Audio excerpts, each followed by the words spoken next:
Aujourd'hui, on va vous apprendre à calibrer correctement votre plateau d'imprimante 3D. Cette étape, elle est vraiment essentielle si vous souhaitez imprimer un objet qui ressemble un tant soit peu à quelque chose. Sans cela, vous risquez d'avoir des erreurs dimensionnelles ou encore des couches avec des mauvaises liaisons. La calibration du plateau, c'est vraiment la base de l'impression 3D. Si vous ne maîtrisez pas correctement ce sujet, ça sert à rien de passer à autre chose. Déjà, il faut vraiment le maîtriser. Ça va vous permettre d'éviter au moins 50% de vos erreurs. La calibration, ça doit être effectué évidemment avant votre première impression, mais aussi assez régulièrement. Car malheureusement, votre machine, elle peut se dérégler de par tout simplement les différents changements de température qui vont provoquer en fait de la dilatation thermique ou tout simplement si vous touchez ou déplacez votre machine. Donc vraiment, le réflexe à avoir, c'est avant chaque impression, hop, petit calibrage et comme ça, tout est bon. Même si le calibrage de votre machine peut prendre du temps au départ, après ça va devenir un automatisme et en 5 minutes, ça sera réglé, sachant qu'une bonne calibration va vous épargner 50% de vos erreurs. Donc sur le long terme, vous verrez, ça sera largement rentable de passer 5 minutes pour bien calibrer sa machine, étant donné que ça va vous éviter un tas de problèmes. Avant de débuter cette calibration, faut évidemment s'assurer d'avoir une imprimante 3D qui est propre, donc assurez-vous de ne pas avoir de dépôts de plastique dans votre buse ou encore des résidus de matière sur le plateau, car évidemment ça risque de fausser le test du plateau. Vérifiez aussi que les vis de votre imprimante 3D sont bien serrées, d'autant plus si c'est une imprimante que vous avez montée vous-même ou si c'est une imprimante 3D d'entrée de gamme. Avec la dilatation thermique, les vis peuvent bouger et votre machine peut se desserrer, et tout ça, ça va évidemment affecter le résultat de votre test. Pour cette vidéo, on va procéder à un réglage plateau en 2 temps. Déjà là, on verra la première technique, je dirais la technique traditionnelle, la technique de la feuille,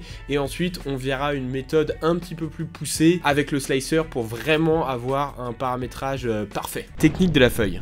Premièrement, on va régler donc le plateau de manière assez grossière avec la technique traditionnelle de la feuille en papier. On vous en a déjà sûrement parlé. Positionnez un morceau de papier entre votre buse et votre plateau et vous allez devoir effectuer le test dans les 4 coins de votre plateau. Pour cela, vous allez utiliser votre écran de contrôle et déplacer votre buse. Ensuite, vous allez monter ou descendre le plateau avec les petites molettes qui sont situées sous le plateau. Le but en réalité, c'est de laisser une distance entre la buse et le plateau qui va vous permettre de faire passer une feuille de papier en la grattant légèrement. Évidemment, au niveau de la feuille de papier, on parle d'une feuille de papier standard. Vous allez devoir effectuer ce contrôle sur les 4 coins et ça plusieurs fois. Parce que ce qui peut se passer, c'est que si vous réglez un coin, il y en a un autre qui peut se dérégler. Donc moi, je vous recommande de tout simplement faire ce test-là 3 fois et ensuite vous êtes sûr d'avoir votre plateau qui est bien réglé. Une fois cette procédure terminée, votre plateau, il est normalement donc correctement calibré et vous allez pouvoir procéder à des impressions 3D correctes. Mais comme à la nouvelle école, on est très pointilleux et que cette méthode, elle est néanmoins perfectible, peut y avoir des différences de quelques millimètres, donc on va passer à la deuxième technique, la technique du slicer. Pour cela, vous allez ouvrir votre slicer.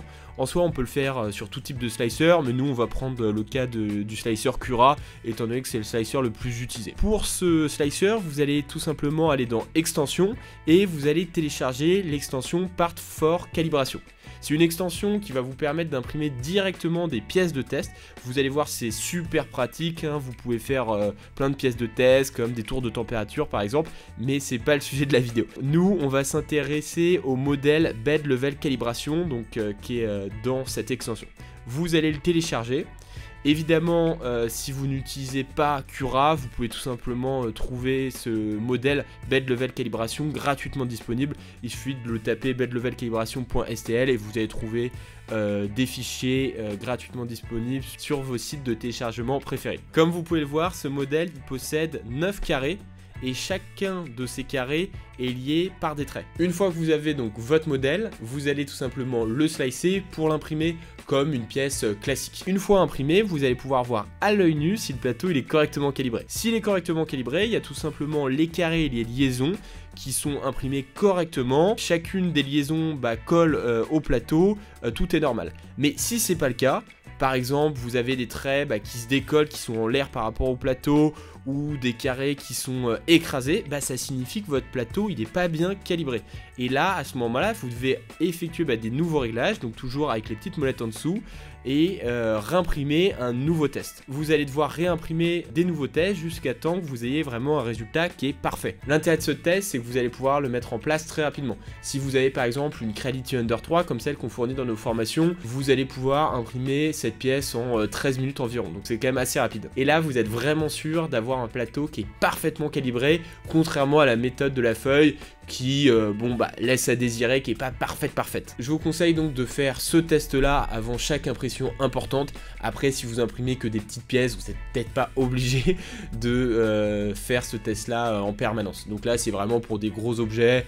Vous savez que si vous avez un objet imprimable de plus de 6 heures, allez, vous n'êtes pas à 15 minutes près, au moins vous êtes sûr d'avoir une bonne impression à la fin. Désormais le plateau d'une imprimante 3D n'a plus de secret pour vous. Si vous souhaitez avoir d'autres astuces en impression 3D, n'hésitez pas à vous rendre sur notre site internet ou tout simplement à nous poser des questions dans les commentaires, on fera peut-être une vidéo sur le sujet.